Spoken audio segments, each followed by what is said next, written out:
ಯಲಹಂಕದ ಕೋಗಿಲು ಬಳಿ ನಡೆದಿರುವಂಥ ವಿದ್ಯಮಾನಗಳು ರಾಜ್ಯದ ಒಟ್ಟು ಆಡಳಿತದ ಮೇಲೆ ಒಂದು ಆತಂಕಕಾರಿ ಪರಿಸ್ಥಿತಿಗಳು ನಿರ್ಮಾಣ ಆಗಿದೆ ಅಂತ ಅನಿಸ್ಬಿಡುತ್ತೆ. ಯಾರೇ ಬಡವರಾಗಿರಲಿ, ಅವರು ಅಲ್ಪಸಂಖ್ಯಾತರಾಗಿರಲಿ, ಬಹುಸಂಖ್ಯಾತರಾಗಿರಲಿ, ಯಾವ ಧರ್ಮ ಆಗಿರಲಿ, ಯಾವ ಜಾತಿ ಆಗಿರಲಿ, ಎಲ್ಲರಿಗೂ ಕೂಡ ಬೀದಿ ಬೀಳುವಂಥ ಪರಿಸ್ಥಿತಿಗಳು ಇರಬಾರ್ದು. ಆ ಹಿನ್ನೆಲೆಯಲ್ಲಿ ಸರ್ಕಾರ ಕೋಗಿಲು ಬಳಿಯಲ್ಲಿ ಏನೋ ಮನೆಗಳನ್ನು ತೆರವು ಮಾಡಿದೆ ಅನ್ನುವಂಥದ್ದು, ಅವರಿಗೆ ಪುನರ್ವಸತಿ ಕಲ್ಪಿಸಬೇಕು ಅನ್ನೋದ್ರ ಮಟ್ಟಿಗೆ ಎರಡು ಮಾತಿಲ್ಲ.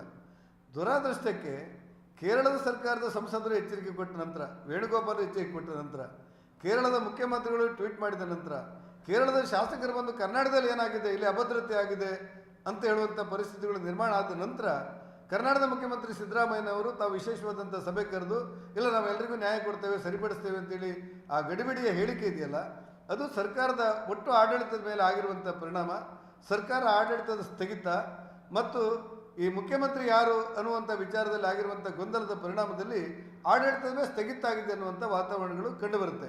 ಸಾಮಾನ್ಯವಾಗಿ ಕರ್ನಾಟಕ ರಾಜ್ಯದಲ್ಲಿ ಬಸವಸತಿ ಮನೆಗಳನ್ನು ಮಂಜೂರು ಮಾಡಿದೆ. ಸುಮಾರು ಈ ಸರ್ಕಾರ ಬಂದ ನಂತರ ಒಂದು ಮನೆ ಮಂಜೂರು ಮಾಡಿದಂಥ ಉದಾಹರಣೆಗಳು, ಯಾವುದೇ ಪಂಚಾಯತಿ ಬಂದಂಥ ಉದಾಹರಣೆಗಳು ಕಂಡು ಬರ್ತಾ ಇಲ್ಲ. ಆ ಹಿನ್ನೆಲೆಯಲ್ಲಿ ಕೆಲವರು ಮಾತ್ರ ಹೆಚ್ಚು ಸಮಾನರು, ಕೆಲವರು ಕಡಿಮೆ ಸಮಾನರಲ್ಲ.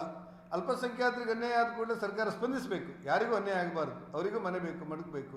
ಅದೇ ಸಂದರ್ಭದಲ್ಲಿ ಚಿಕ್ಕಮಗಳೂರು ಜಿಲ್ಲೆಯಲ್ಲಿ ಮನೆ ಕಳ್ಕೊಂಡವರಿಗೂ ಕೂಡ ನ್ಯಾಯ ಕೊಡಬೇಕಾದಂಥ ಅವಶ್ಯಕತೆಗಳು ಸರ್ಕಾರದ ಮುಂದಿದೆ.